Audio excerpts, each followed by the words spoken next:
Assalamualaikum warahmatullahi wabarakatuh. Salam sejahtera bagi kita semua. Kenalkan kami dari kelompok 1 dengan parasit Plasmodium viva, di mana anggotanya ada Putri Sejanta Barat, dengan saya Cynthia Leviana, rekan saya Reina Felix Kolong, dan ada rekan saya juga Diva Andayani. Selanjutnya kami akan mempresentasikan mengenai Plasmodium viva.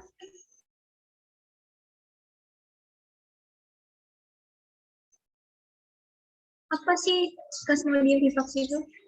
Plasmodium merupakan parasit yang menginfeksi sel darah merah manusia sehingga mengakibatkan penyakit malaria. Terdapat 4 jenis Plasmodium yang menginfeksi manusia, yakni Plasmodium vivax, Plasmodium falciparum, Plasmodium malariae, dan Plasmodium ovale. Masing-masing Plasmodium memiliki karakteristik penyakit dan nama-nama yang berbeda.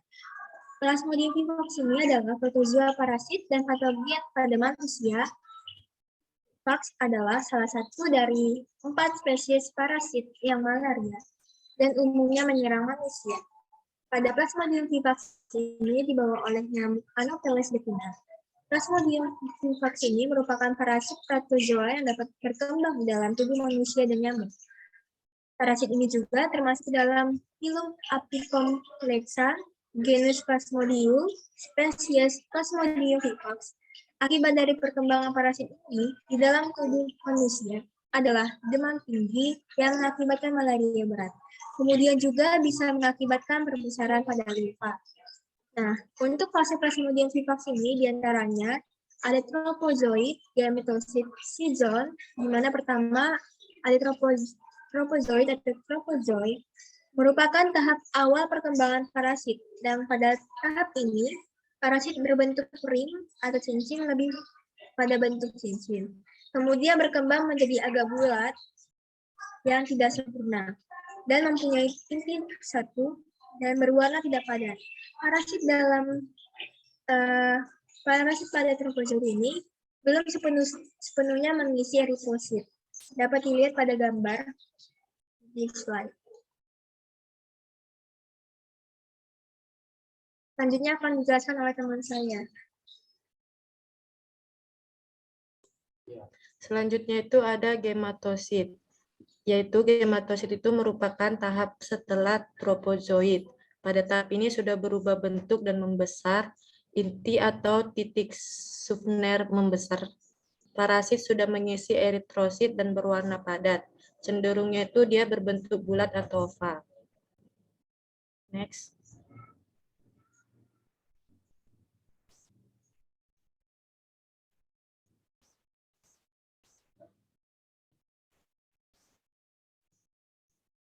Lalu yang ketiga itu ada schizoid, yaitu merupakan tahap setelah gametosit.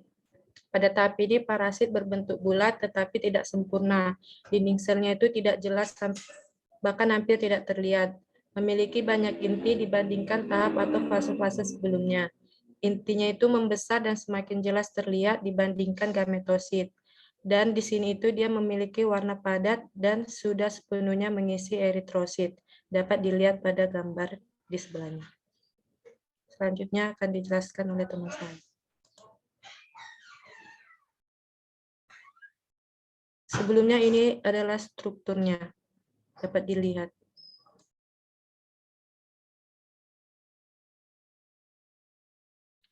Selanjutnya, taksonomi dari Plasmodium vivax. Yang pertama ada kingdom dari Protista, yang kedua ada phylum dari Apicomplexa, yang ketiga ada Aconoidacida, yang keempat ada ordo dari Haemosporida. Selanjutnya,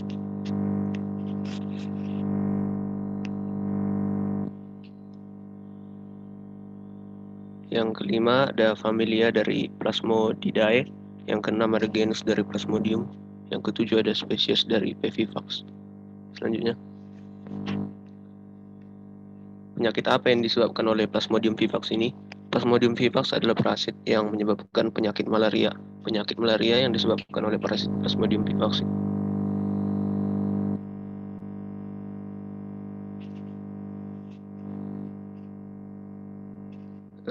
oleh parasit Plasmodium vivax disebut malaria vivax atau tertiana benigna. Penyakit ini sering dijumpai di daerah tropik dan beriklim dingin. Perkembangan parasit ini dalam tubuh manusia kurang dari 8 hari, sedangkan di tubuh nyamuk kurang dari 14 hari.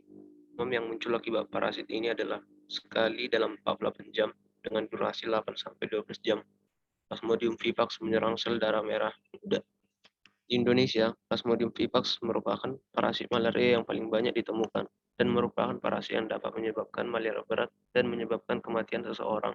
Sudah dapat terinfeksi oleh malaria hanya dari 1 kali gigitan nyamuk saja.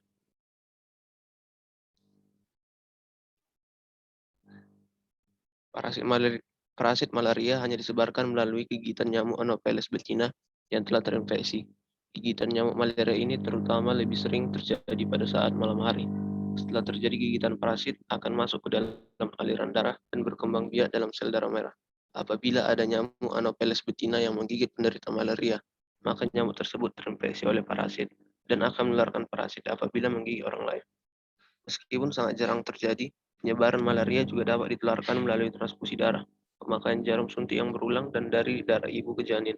Oleh karena itu, kita harus tetap berhati-hati. Gejala malaria timbul saat pecahnya eritrosit yang mengandung parasit. Demam mulai timbul bersamaan pecahnya skizon darah yang mengeluarkan macam-macam antigen. Antigen ini akan merangsang makrofag, monosit, dan limfosit yang mengeluarkan berbagai macam sitosin. Di antaranya ada tumor nekrosis faktor atau TNF. TNF akan dibawa aliran darah ke hipotalamus yang merupakan pusat pengatur suhu tubuh manusia. Sebagai akibat demam dari terjadinya vasolidasi perifer yang mungkin disebabkan oleh bahan vasoaktif yang diproduksi oleh parasit. Selanjutnya akan dilanjutkan oleh teman saya. Nyamuk Anopheles berperan sebagai faktor penyakit malaria. Nyamuk Anopheles ini yang berperan hanya genus Anopheles. Di seluruh dunia, genus Anopheles ini diketahui jumlahnya kira-kira 2000 spesies. Di antaranya 60 spesies diketahui sebagai faktor malaria.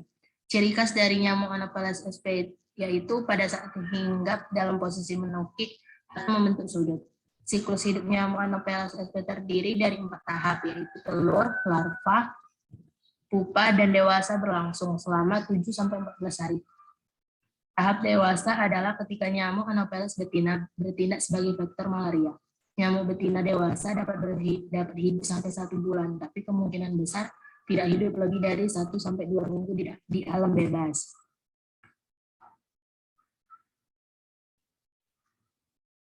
Pengobatannya adalah obat malaria yang dapat digunakan yaitu klorokuin, bahkan juga sulfadoxymethamin yang lebih dikenal dengan Considar. Terdapat juga obat anti malaria dari Cina yang berasal dari tubuh tumbuhan yang berupa kombinasi derivat antermisinin seperti kombinasi antara antrasunat dan amodiaquin. Tablet untuk pengobatan malaria kombinasi antara injeksi artemether untuk pengobatan malaria berat. Obat ini terbukti efektif dan efisien untuk pengulangan malaria di Cina dan Vietnam. Saya kembalikan kepada moderator.